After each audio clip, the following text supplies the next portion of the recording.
Okay, Dr. Kimball here. I've got another patient, a little bit of an interesting one that I wanted to walk through with you. This is a 82-year-old woman, and yes, spine surgeons do get referred very elderly patients. So this woman primarily has pain and numbness in her legs and some weakness in her legs.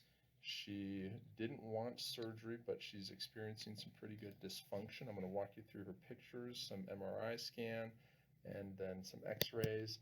Here's a copy of the MRI scan. So if you looked at some of my other films, we'll start down here at the L5S1 level, which is down here. Again, this is the spinal canal. You can see the nerves floating in this white stuff, which is spinal fluid.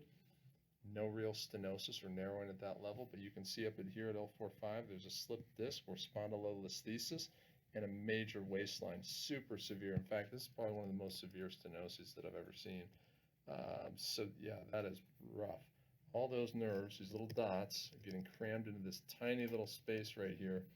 And there's probably 1 to 2 millimeters of space. They're just totally pancaked. Her concern was, is this numbness going to go away? I told her, listen, the weakness should improve. The numbness, if it's not constant, it's got a good chance of improving. But my experience is that numbness is really hard to predict. So we get past that level of stenosis and then opens up. And we come up to this L3-4 level, and then it gets pretty stenotic again.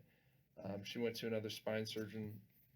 They recommended a 2-level fusion of the lumbar spine at 82 years old. I thought that was probably not the best move. I understand why they're recommending it. At the same time, I also believe that there may be a chance she can avoid the fusion. The next step in that evaluation is to look at the spine inflection versus extension. The radiologist didn't feel like there was any abnormal motion occurring here at the L4-5 level, inflection versus extension.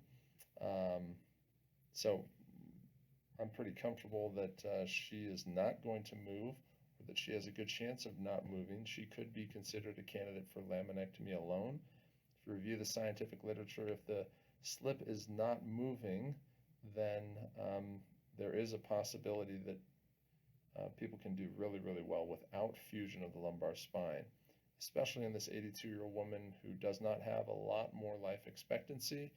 I would really, really try to avoid putting her through a 6-month recovery. I mean, that's a substantial commitment that I don't think is worthwhile at this point for her, especially when her main goal is to just stay mobile and keep her legs moving.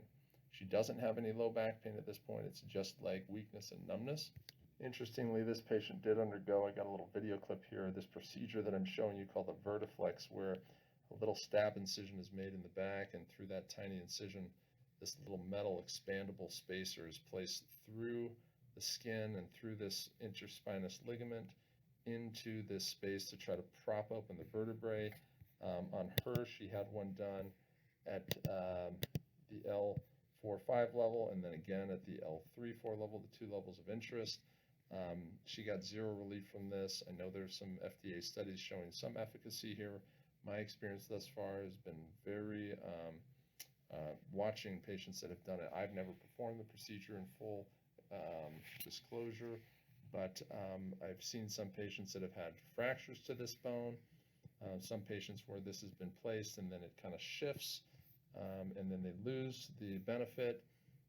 The surgical approach is to actually physically remove the stenosis that's in that space. And to, jumping back to the MRI scan here, actually shave down all this arthritis that kind of her body has grown into, immobilize the spine. One of the risks in doing that is that you actually unleash the instability of the spine, and then the patient ends up needing a fusion. That would be a risk that would be assumed in going forward with just a laminectomy on this patient. She's very aware that she could end up needing a fusion down the road, but is not willing to commit to getting the fusion and having all of the risks and the extended operative time and extended recovery. The massive difference between recovery from a laminectomy versus a fusion is so substantial that a patient of her age, I would really consider not doing a fusion at all. So there's different types of fusions that could be considered. In her case, I do think that just doing a laminectomy is probably the right move. If you have a spine MRI scan that you'd like reviewed and you think you'd like a second opinion, I'm happy to provide it for you. We can could walk through the films and I can at least give you my 2 cents. Thanks so much. Have a great day.